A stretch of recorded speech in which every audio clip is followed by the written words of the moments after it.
জয় যিশু।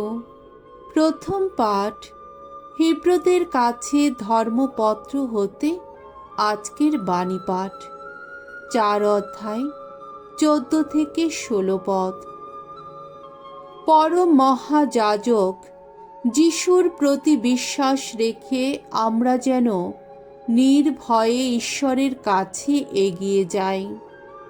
প্রিয়জনেরা, ঈশ্বরের বাণী সপ্রাণ ও সক্রিয়, তা যে কোনো দুধারী খড়গের চেয়েও তীক্ষ্ণ।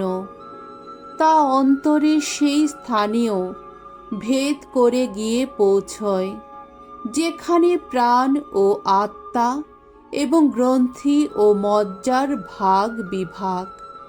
সেই বাণী হৃদয়ের বাসনা ও ভাব চিন্তাও বিচার করে।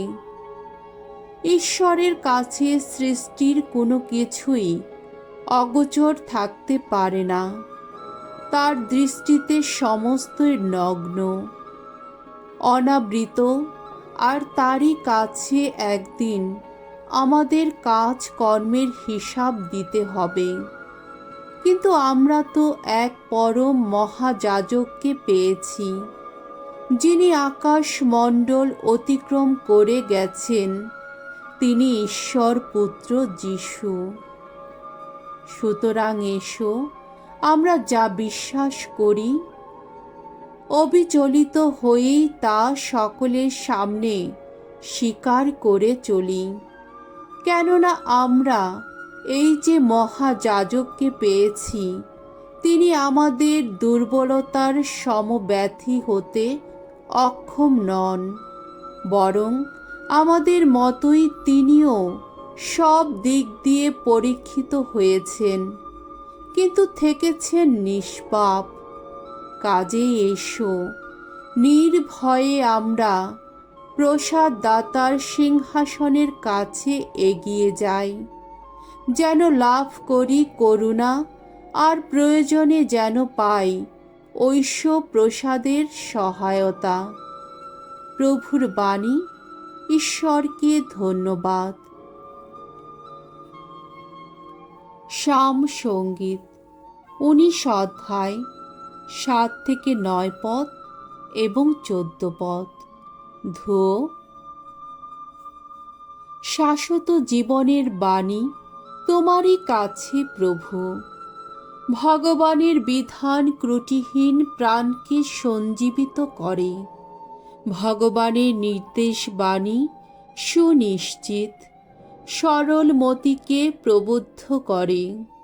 ভগবানের আজ্ঞাবলী ন্যায়সঙ্গত, হৃদয়ে আনন্দদায়ী।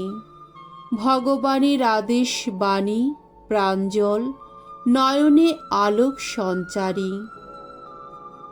ভগবদ্ ভীতি পুণ্যময়, নিত্যস্থায়ী। ভগবানের বিচারাবলী সত্য নির্ভর, সর্বতোভাবেই ধর্মময়। মুখ আমার যা কিছুই বলে, মন আমার যা কিছুই ভাবে, আহা, তোমার সৃষ্টিতে যেন গ্রহণীয় হয় ওগো ভগবান। শক্তি শৈল আমার, ওগো পরিত্রাতা আমার। বাণী বন্দনা। জয় জয় প্রভুর জয়। প্রভুর আত্মা আমার উপর অধিষ্ঠিত। প্রভু আমাকে প্রেরণ করেছেন দীন দরিদ্রের কাছে মঙ্গল সমাচার প্রচার করতে। জয় জয় প্রভুর জয়। মঙ্গল সমাচার। মার্ক রচিত মঙ্গল সমাচার 2 অধ্যায় 13 থেকে 17 পদ। যিশু ধার্মিকদের নয়, পাপীদেরই আহ্বান জানাতে এসেছেন। পক্ষাঘাতগ্রস্ত লোকটিকে সারিয়ে তোলার পর যিশু কাফারনউমের বাড়ি থেকে বেরিয়ে আবার গালিলিয়া সাগরের ধারে এলেন। সেখানে সমস্ত লোকেরা ভিড় করে তার কাছে এলো, আর তিনিও তাদের নানা উপদেশ দিলেন। তারপর সেখান থেকে তিনি যখন এগিয়ে চলেছেন, তার চোখে পড়ল আলফের পুত্র লেবি শুল্ক দপ্তরে বসে আছেন।